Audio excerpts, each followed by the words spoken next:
So the objectives in terms of what we want to achieve today, we want to be able to learn about choosing the right CV format and content, and making the right impression for our skill set.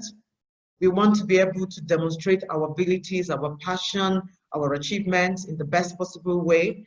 And then we want to be able to learn how to develop our CVs in line with our skills, our knowledge, and experience. I know a lot of people are worried because they think they don't have enough experience, or maybe they just finished the university, or maybe they just finished secondary school. Your CV, you're supposed to develop your CV even right when you're in secondary school. That's actually when you should start keeping a CV.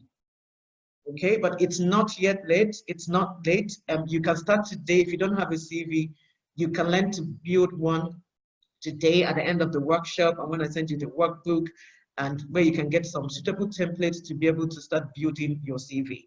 Because if you have it handy, it's easier for you to update it. As you get more experience, you update it. As you engage in certain activities that you think qualifies for some sort of experience or knowledge or skills that you have gathered, then you can go through everything on your CV. And we're going to also touch on the common pitfalls when we're writing our CV. So there are a few do's and don'ts, and it's important that we're aware of those, and so we don't get into that trap. And then, of course, my friend Kenne will handle how to write an effective covering letter to support your CV. Right, so what is a CV? What is a resume? Some people call it CV, some people call it a resume. For the purpose of what we are doing, I'm going to use the two words interchangeably. Okay, so it depends on the side on the side of the globe where you are. So for instance, in the US, the CV is sort of a lengthy document. People in academia, or they have this lengthy document detailing their research, detailing their professional affiliations, their credentials. So you could see like a 20-page CV or 40-page CV. Those are the people in academia, but that's what CV means to them. And sometimes you find people saying, oh, give us a shorter version of your CV, so maybe like 2-3 pages. Resume on the other side is sort of more concise, kind of straight to the point, but it doesn't matter what you want to call it. For me, right now, it's sort of a matter of semantics, especially for us in Nigeria and globally. Your CV is supposed to have your skills, detail your skills, your qualifications, your work history, your notable achievements. So it's sort of a personal marketing document. Okay, the CV is a Latin phrase, means the course of life. I read somewhere that it was invented by Leonardo da Vinci. I think he wanted to help the Duke of Milan in the 1490s. And instead of detailing just the projects he's been doing, he just detailed all his abilities and what he's achieved and all of those. And from that time on, he became he invented the word CV, the course of life. And resume is a French word. It means to sum up. So whatever it is, it just details your academic, your abilities and your skills and every other thing that you have in marketing yourself.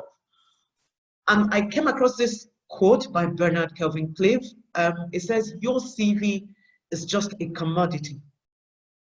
Package yourself. So a commodity is like a product. It is something you want to sell. So imagine that you had a once in a lifetime opportunity to market that thing that's most important to you. How are you going to package yourself? How are you going to package that product to sell it to the highest bidder? That's essentially how you want to view your CV. I know I've also been there. Like, we're so used to generic, we copy and paste. Everyone has the same CV, has the same, apart from just different names, we just copy and paste. It's so generic, and recruiters are able to see through these generic CVs. When you send it, they can tell that you haven't even made an effort at all. Please package yourself, package your CV like you're going to package yourself. So if there's a job opening, or even if there's no job opening, write it in such a way that if someone looks at it, a potential employer looks at it, they're convinced that, oh, you seem to know what you're doing, you seem to know where you are going. Okay? On average, it takes a recruiter it takes about 5 seconds to look at the CV and decide whether to move forward with it or not. Okay? Because the essence of your CV is about getting an interview. It's about getting into that place and someone is saying, I'm happy to speak to you, I'm happy to learn more about you. So it may not even be like an employer-employee job. It might just be you putting up a proposal, maybe to do some business or whatever, and you want to send a profile, send something about your company, about yourself, that will convince whoever that wants to give you that job to say, come in, let us have further conversation. So you only have a very short window of opportunity for your CV to impress. Like I said, I put 6 seconds here, but it's actually like 5 seconds, because I talk to practitioners a lot. They look at it and they're like, you know what, this person, no hope, they'll chuck it in the bin. So what's the purpose of a CV? I think we touched on that already. It's about you getting that job interview, right? It's about you getting to the next level. It's about you introducing yourself to your employer. It's your personal advertisement.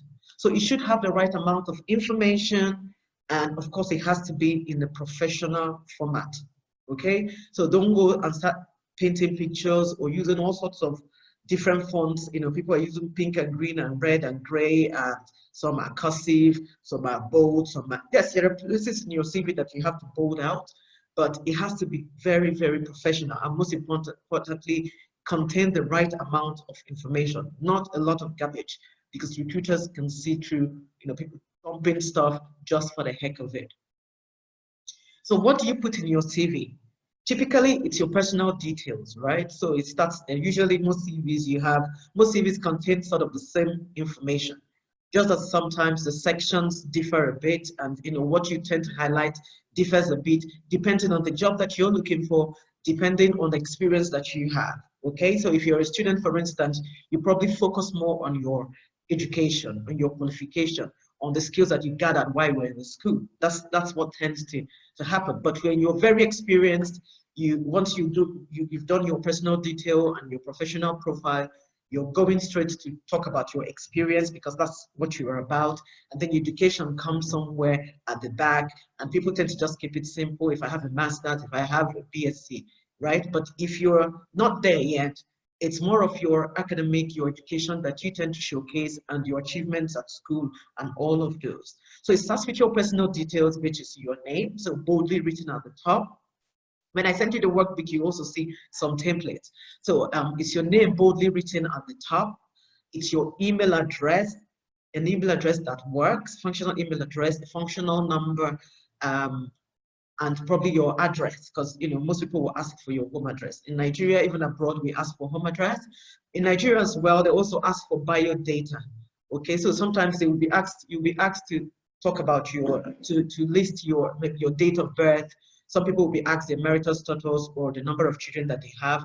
So it depends on what it is. So if you're in a place where they ask for all these informations, you do well to provide them. Maybe I would suggest at the end, at the end of your CV, so sort of the last page, so it doesn't clog up the whole CV. I look at most CVs, and once you have the name and the address and the email address and the address and the phone number, you now have like this huge, half of the page is about your local government, your marital status, the number of children. I'm not saying that those things are not important. If you need it, if you've been asked to submit those, please just put them at the back so it doesn't clog the CVs. The recruiter just wants to see what experience that you have, wants to see your qualification, if it's qualification that they're about, okay? And then your employment history I've talked about. So it doesn't necessarily have to follow the sequence. So it could be your education before your employment, especially for those who don't have CVs at all, those who are in secondary school, those who are in uni, those who are just graduating, or just recently graduated. So you tend to focus more on your education and then put in all your work history, okay? And so when you've put your details like your name and email address, the next thing that comes under is your profile or professional summary, okay? So this is like kind of punchy and sweet. What you're trying to do is, imagine that the 5 seconds that the recruiter has to look at your CV, they're only just going to look at your professional statement summary. So sometimes they look at it and they take a decision right away. So you can imagine. So you have even your brilliant results and all that. What they look at that professional statement and they say, you know what, nah, this person doesn't cut it. Okay? So it's about 1 or 2 or 3 sentences kind of summarizing your area of expertise. So even if you don't have a lot of work experience, like it's your you're a fresh graduate, then you're talking about, oh, I'm a law graduate, I'm a biochemistry graduate, I'm a pharmacist, I just recently graduated or whatever, and then you put in certain areas that you think are important. So if you have experience, because you studied, or maybe clinical pharmacy, sorry, I'm mixing things because I'm not a pharmacist, but I'm just for the heck of it, or you studied clinical pharmacy, you studied genetics or whatever, and you think it's important, you can say, oh, you're a graduate of biology with area experience in, you mention those key areas that you think is important, okay? And try to relate your existing skills directly to the job that you're seeking. So you must first look at the job. You don't throw in CVs because people are throwing in CVs, okay? Just take the extra step to look at the job description and find out what they are looking for, the kind of person they're looking for, the kind of experience that they are looking for, and make that extra effort to make sure that your profile statement also captures that. Okay, for those who don't have CVs yet, who are students, you may just have a general profile statement. So it could just be about your dreams, your aspirations, and the little skills that there's nobody that does not have any skills at all. So the skills that you have and the interest that you think will be helpful to your recruiter. So that's what your professional profile should capture. And even on the professional profile, once you're done, because you need to grab the reader's attention, like I said, they might just have to spend the first 5 seconds looking at just your profile summary. So when you've done that, some people also go ahead, which is also advisable, to have like a skills section, right? So under your professional summary, you've talked about this is a graduate of this, that, or you experienced in A, B, and C, and you have so skills which you can bring to bear to help address the problem that your potential recruiter or employer has, okay? So you've done that. And then on that, you have a section talking about your skills. So it might be, oh, you have communication skills, you have good communication skills, you know how to manage key stakeholders, you know how to use IT and all that. So some people would, if you're not too experienced, I'll probably suggest that you put that, at the top of your CV. So once you're done with the profile, you list all those skills that you have. Because sometimes it may be difficult to demonstrate all those skills in describing the job that you have done. So you can't just say, oh, I'm very good at data analysis, and very good at financial reporting. So you state all those skills, okay? And then you get on with the rest of your CV, okay? So in terms of CV formats, your CV largely contains the same information, but to varying degrees, okay? Sometimes it's about the sections, what comes after the next. Sometimes it's about what you try to highlight. So for instance, we have sort of a performance CV, which is sort of generic, like that's what most people have. It kind of shows your journey, like your history, starting from your most recent job or experience, and then you get on with the ones that you did before. So that's sort of your performance CV. We have a functional CV, sort of a skills-based CV, where you want to highlight those things that you have done. So you've talked about your education, for instance, and your profile and your skill set, and then you get on to talk about under functional. You're not talking about leadership, because you're a good leader and a coordinator. So it's leadership and coordination. You talk about how that experience, what you have done, and how that will help your potential employer. Or you talk about you have data management skills. So your headlines are talking about leadership functions, right?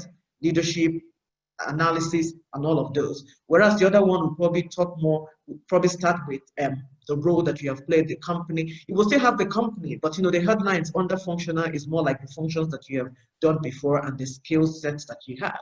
Then we have what we sort of call the targeted CV, which is kind of I'll call it a combination CV. It's like a hybrid. So it's a bit of, it takes the format of a performance CV, also takes the format of a functional CV. So it's like a two-in-one. Maybe you're targeting a particular role. And most people, as they advance, they have more of a targeted CV, or as they get more experience, they have more of a performance CV, because you can link the skills, you can link their journey so far.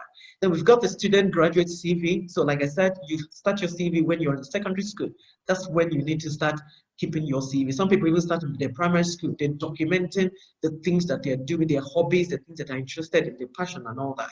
And then we have the alternative CV, which is so for instance, people in the creative industry or in the in the, what do I call it now, the marketing industry, sometimes you may be asked to submit like an advert. Okay, it doesn't take the place of your paper. When I say paper, I mean even paper digital CV, the regular CV the way we know it, but it's like a supporting document, it's like a supporting feature where you may be asked to do a video. If you're in the creative industry, if you're an actor, they'll probably ask you to do a short skit, act a particular part, a role, and you submit it in addition to your regular CV, or you're in the advert industry. Okay, on a typical day, please don't go and start sending pictures when you submit your regular CV, please. If they ask you for a picture, please upload a picture, but usually they don't ask for pictures, so don't bother with pictures. I think I need to move up quickly. We're almost like 30 minutes gone. Okay, so this is sort of a summary. So when you look at the performance, I talked about performance CV. It's to show your career progression. It's to highlight sort of your previous employer. So you worked with A, B, and C, and you did A, B, and C function, and you achieved A, B, and C as well. And then you get on to the next employer. So it's sort of to get a role in the same line of work, okay? There might be reasons for you to use the alternative. If there are gaps in your work history, for instance, you may not want to use a performance kind of CV. It's just a regular template where you, instead of focusing on people that you have worked with, because you don't have a lot of experience, you might just focus on making it a skills based, where you're talking about the skills that you have that are transferable and be useful to your new employer.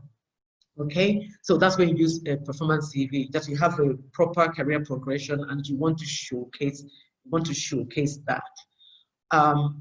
This is a bit, forgive me, I tried to cut and paste a performance CV, but hopefully when I send you the workbook, you will see it clearly. It's a little bit tiny here. Okay, so but this is an example of a performance CV, and when you look at the profile, it reads, an organized, confident, and motivated PA with 10 years experience. So they're drawing attention to their 10 years of experience as sort of a PA, communicates confidently and effectively at all levels, and uses initiative to meet the highest standards, always striving to go the extra mile in order to achieve the set goal, seeking new challenges and additional responsibility to progress career. So this is, so it's highlighting the 10 years experience that they have, because they've done it, they've had the experience doing one particular role, so they're really very good at that. Okay, and in terms of achievement, they're talking about the promotion, they were promoted to a particular role, they were promoted to start to be a PA to the general manager, for instance. They've completed a particular leadership scheme. I don't want to get into all that, but this is just to show you how they are trying to highlight their performance and experience that they have. Okay, and if you see, this person has worked in Birmingham Royal Hospital as a medical secretary, so they're providing the details of what they have done, because it's maybe current, so it's talking about providing secretarial administrative support. And before then, they worked in another council, and they did exactly the same kind of job. So it kind of highlights the fact that they're really experienced. So that's what the performance CV is about. When we talk about functional and skills-based CV, we are talking about how to demonstrate your transferable skills. So they're focusing on the skills that they have. So they may not have a regular, that their employment history is probably that there are spaces and gaps and all that. So they want to therefore focus on just their transferable skills. Okay, it's all about, it's not a one size fits all. So it's all about what the job that you're going for. That might determine whether you need to just do a skills-based CV. It might be best to kind of mix and match. Okay, so sometimes, like I said, some people use it to hide the gaps in their employment, in their history, or if they have done a lot of jobs and just want to describe their skills. Okay, so if you've done all sorts of things and you're using or leadership skills, coordination skills, all sorts of things, you want to just use this functional or skills-based CV. And it also, like I said, depending on the industry that you're trying to get into, you might, functional CV might be just what you need. Okay, I don't want to get into that, but maybe I can look at the profile. So this profile is saying considerable experience in the education sector, both as an English teacher and head of department. a proven record of supporting, coaching, and training staff and students to achieve goals, an effective communicator with good project management and analytical skills. Okay, so you see what, so he has considerable experience in the education sector. So maybe he's been a teacher, he's been an assistant teacher, supported the head teacher, he's supported activities in the school, he's run clubs for students. So he has a lot of experience in the education sector, and that's what you want to focus on. You know, so that's what a sample functional CV would look like in terms of a profile. And maybe I'll go back there for a second. And in terms of the body of the CV, they're now talking about leading, coaching, and mentoring. So he's talking about his skills, his leadership skills, his coaching skills. He's talking about communication skills. He's talking about project management skills. So he's talking about his skills. Okay, so the targeted combination CV, it's more like I did say, it's a hybrid. So it takes a bit of functional CVs. It also takes a bit of your performance CV. Okay, so you want to use it to describe your varied career as a whole. And you also have gaps in your employment history. You can mix and match both and best kind of showcase your skills and the experience that you have. Let's look at what a typical example looks like. So this is sort of a targeted CV, and it's saying 20 years experience. Okay, so 20 years experience in the construction industry as a laborer, bricklayer, and plant operator, combined with practical hands-on experience in carpentry and electricals. Okay, so he has 20 years experience in the construction industry. That's what he's focusing on. Okay, because maybe he wants to get into construction business, continue in the construction business or get into construction business. And he's now talking about other experiences that he has in carpentry and electricals. You see what I mean? So under abilities, he's now listed. He now has like a section under abilities, and he's talking about all the things that he's able to do based on being in the construction industry and having experience in the carpentry. Okay, so this is what sort of a typical targeted CV would look like. And I think a lot of us have targeted CVs or performance CVs. And this is the alternative. I'm not going to dwell too much on this. It's what it is. So you have a regular CV, and you've probably been asked to do like an advert. So this is it. This is somebody trying to get into, employadap.com. So that's quite funny. And it could also be that it's a video. So you have to do like an act and then send a video to your the person that wants to employ you. Then this is the student and the graduate CV. I think most people are in this category. Okay, so you've come out fresh from education, you don't have a lot of experience, and you're wondering, what kind of CV should I have? If someone's asking me, what am I going to show? I don't have any experience, I don't have anything. Okay, so we're saying that you could have a student graduate CV, and what do? Because you're going to focus on a few areas, not a lot on your experience because you don't have a lot. So you're going to focus on making sure that your CV is attention grabbing, by summarizing why you are the ideal candidate for the positions you are applying to. Okay, just in a punchy profile. And we've talked about the profile, how you do like 1 to 3 sentences explaining why you are the right fit for that role. So make your education your focal point. Okay, make your education your focal point because that's what you largely have. So consider the qualifications key to the industry that you're pursuing, and then focus on your education and the highlights of your education. Also focus on your core skills. So document any transferable or marketing skill, any skills whatsoever that you acquired in school. So I know a lot of you are in school, secondary school, university, or coming out of university, and you're not even documenting the skills that you've had to exhibit. Okay, so some of you are in different student bodies and you're leading. So some of you are hall governors, some of you are leaders, and you're not documenting your leadership skills and what you have achieved as a leader. Some of you are very good at managing your project. By the time you don't do your project in school, you're a project manager in some way because you're managing your time, you're managing your resources, and you're managing the expectations, and you're trying to submit a good project. So these are soft skills that, you know what, when you get out into the real world, those are the skills that the people are looking for. Because by the time you graduate from school, your technical skills are there, but they're not, they're not at 100%. No, If you graduate as a doctor, for instance, yes, you have a license, but you're not going to go and treat every single patient. You have to, people just go back and do residency and all that. So you see what I mean? So when you're going, as you're going through school right now, if you haven't made a note of what your transferable skills, please take a piece of paper when you're done with this workshop and go and write out all the necessary skills that you have. It could be communication. So some people, there's a conflict, there's a problem somewhere. You work in, you have a way of talking to people and getting them to calm down. It is a skill. You have a way of communicating in such a way, communicating orally, even body language. You do it in such a way that people listen to you and you're able to calm nerves. Those things are skills. Or you're able to sell a product. Or some people are good. Or we're on holiday, I'm going to go and learn how to make beads. I'm going to go to my mommy's shop, my mommy's business, and support them. So you now know how to attend to customers. So you have customer service skills. You know how to manage situations. You know how to manage crises.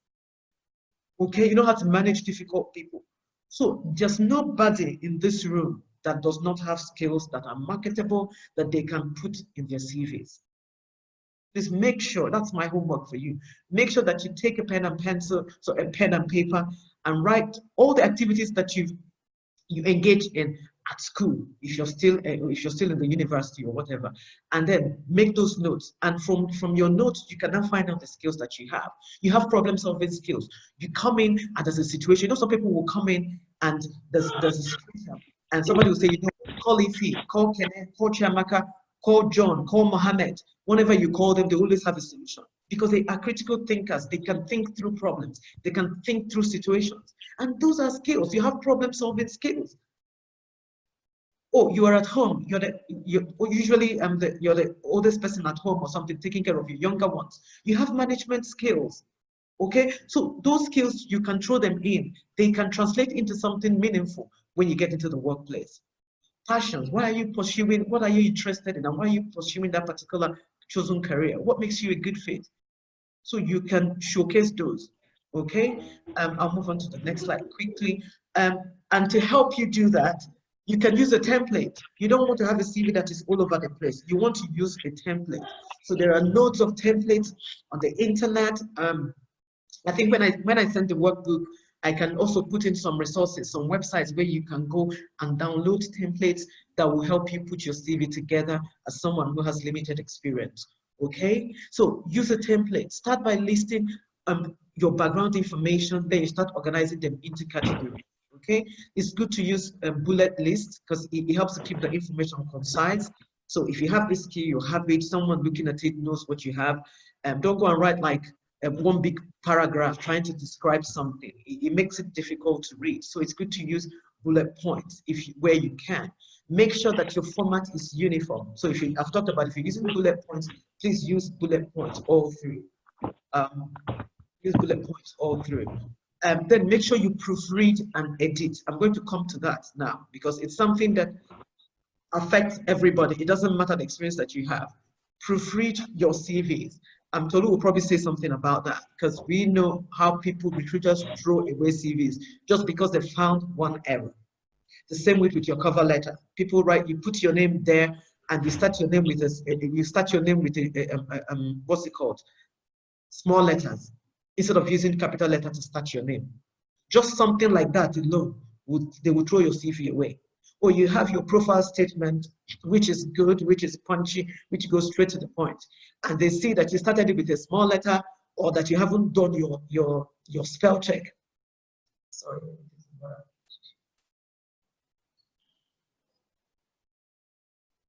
That you haven't done your spell check, they're going to, that's enough to chuck your CV in the bin. Okay, so let us get on with,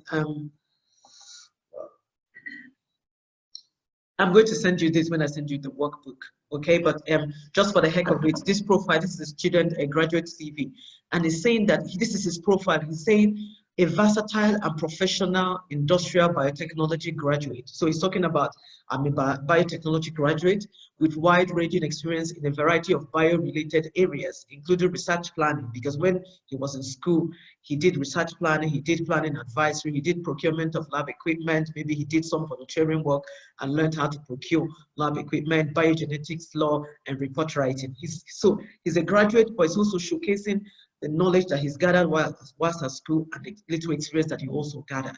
So he's seeking to combine academic achievements and work experience in a challenging role within the public sector research institutes. So he's talked about the experience that he has. So if you employ him, he's going to be able to do this research advisory. He's going to be able to manage the labs and apply the knowledge he has in biogenetics law at your firm.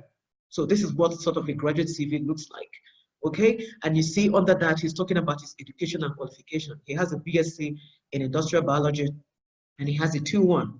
He's talked about his university, he's talked about his optional, his course modules. So what are those extras that he did whilst he was in school? What are those courses that he covered that he thinks will be good for the employer?